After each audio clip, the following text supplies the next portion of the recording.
Sa wakas, tinalakay din kanina ng Senado ang mga amendment sa RH o Reproductive Health Bill. Pero bahagyang nagkainitan ng ilang senador sa isyu ng kahulugan ng conception o kung kailan nagsisimula ang isang buhay sa sinapupunan, pati na sa pamimigay ng libreng reproductive at health services ng pribadong sektor sa ilalim ng panukalang batas. Samantala, hindi naman natuloy ang dapat sana ay botohan para sa amended SIM tax bill. Live mula sa Senado, may report si Rafi Tima. Rafi? Jessica, naging mainit nga ang debate tungkol sa RH Bill kanina matapos magpasok ng amendments sa Senate President Juan Ponce Enrile at Senador Ralph Recto. Pero bago ang debate, maring itinanggi ni Enrile ang mga paratang na hino-hostage niya ang panukalang batas.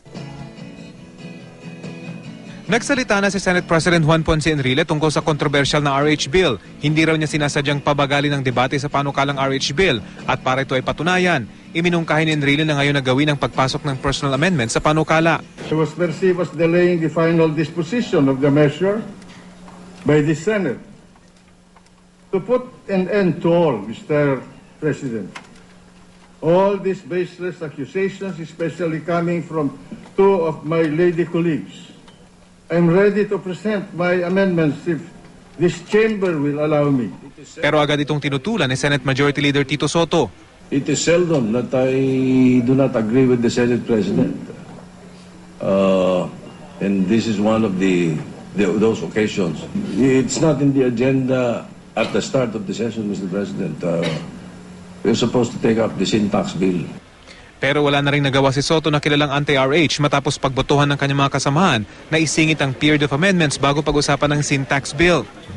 Mr. President, if the majority floor leader will call the bill for consideration.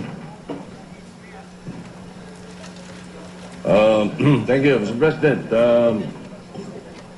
I have to do my job. With the permission of the body, I move to resume consideration of Senate Bill 2865 under Committee Report 49. 17 punto ang gustong baguhin o tanggalin ni Senator Enrile sa RH Bill. Kabilang dito ang ilang salitang ginamit sa panukalang batas tulad ng population and development at abortifacients. Pero pagdating sa kahulugan ng conception, dito na nagkainitan. Nais kasi ni Enrile na ilagay na nila sa batas na sa conception nagsisimula ang buhay. Pero ayon sa principal author ng panukala na si Senator Pia Cayetano, maging ang sensya, hindi pa ito nabibigyang kahulugan. Because even these experts do not have an answer to that question. Could not even answer the question of Senator Cheese when does pregnancy begin? And here we are saying that we are smarter than all these experts and want to define it. That is absurd, Mr. No, President. that's not correct. I'm not saying that I'm smarter than anyone else. I think the lady is presuming too much. Sa huli, pinagbotohan ng mga senador na huwag nang ilagay sa batas ang panukala ni Enrile. Matapos matalo sa botohan, pinili na muna ni Enrile na itigil ang kanyang period of amendment. Sa puntong ito, si Senator Ralph Recto naman ang nagpasok ng kanyang mga gustong pagbabago sa panukala. Marami sa mga panukala ng senador tinanggap ni Cayetano, pero nagkainitan naman ang dalawa matapos ipanukala ni Recto na huwag pwersahin ng pribadong sektor na magbigay ng reproductive and health services sa ilalim ng batas. When you allow certain institutions to be exempted from basic requirements that will protect women, like the humane care that I had mentioned, to choose to exempt them does not make you pro-women. It makes you pro-business. I am not pro-business. I'm just being careful in our legislation, Mr. President. Please do not paint me as a picture of anti-sin tax. Do not paint me as anti-women. Sa botohan, nanaig si Senador Recto. Naputol lang, Jessica, ang period of amendments matapos ang mahigit 3 oras na debate nang makiusap na si Senador Franklin Drilon na ituloy na muna ang debate sa sin tax bill. Pagkatapos ng debate sa RH Bill, Jessica, 1.5 oras na nag-caucus sa mga senador para pag-usapan ng sin tax bill. Sa caucus, napagkasunduan ng ilang bagay, kabilang dito ang target revenue ng sin tax bill na kanilang inilagay sa 40 billion pesos. Sa huli ay 2 mahalagang provision, Jessica, ang nawala sa RH Bill. Ito yung responsibilidad ng local government units at ng mga pribadong healthcare providers sa pagbibigay ng serbisyo sakaling maisabatas na ang panukalang RH Bill. Jessica? Okay, pero hindi pa pala tapos yung debate kanina tungkol sa amendments, Rafi? Hindi pa, Jessica, hindi rin natapos ni Senate President Enrile yung kanyang period of amendment.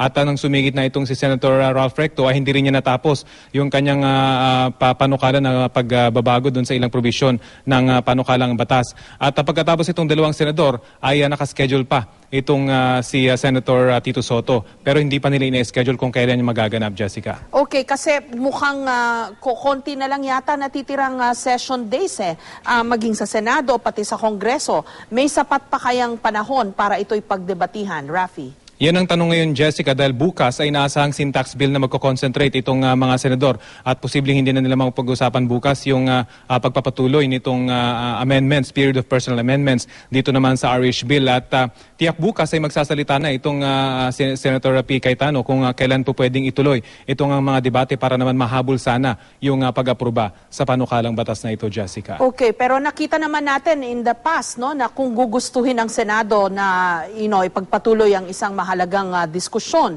tungkol sa mahalagang issue katulad ng impeachment, nagagawa naman nila. Yes, Jessica, pero sa puntong ito ay marami raw talaga silang sabay-sabay na mahalagang panukalang batas na kailangan ipasa. Bukod dito sa RH bill, nariyan ang sin tax bill at kailangan pa nilang pag-usapan yung budget at sinasabi nga nilang gahol na sila sa oras. Pero syempre, yung ibang senador dito na pabor, dito naman sa RH bill ay may mga ibang hahaka-haka na talagang dinidelay nung kanilang mga kasamahan yung debate patungkol dito para hindi ito maipasa. At yun yung kanilang kailangan plansyahin sa mga susunod na araw, Jessica. Okay, sana nga itutuong gahol sa oras at hindi na pupolitika pati yung panahon ng Senado, di ba? Yes, Jessica, yun yung sentimiento ng mga pro-RH bill. Sinasabi nga nila na dito sa biglaang pagpapasok nitong si Senator Enrile ng kanyang period of amendments, parang na-delay naman yung sin tax bill at bukas na nila pag-uusapan na dapat ay mapag-uusapan na buong araw ngayon pero hindi ito nangyari dahil pinasok nga bigla itong RH bill at bukas na yung sin tax bill. Ngayon naman, bukas hindi mapag-uusapan ng RH bill kung kaya't itong dalawang controversial na panukalang ito ay talagang hindi pa malaman kung kailan matatapos, Jessica. Okay, maraming salamat, Rafi Tima.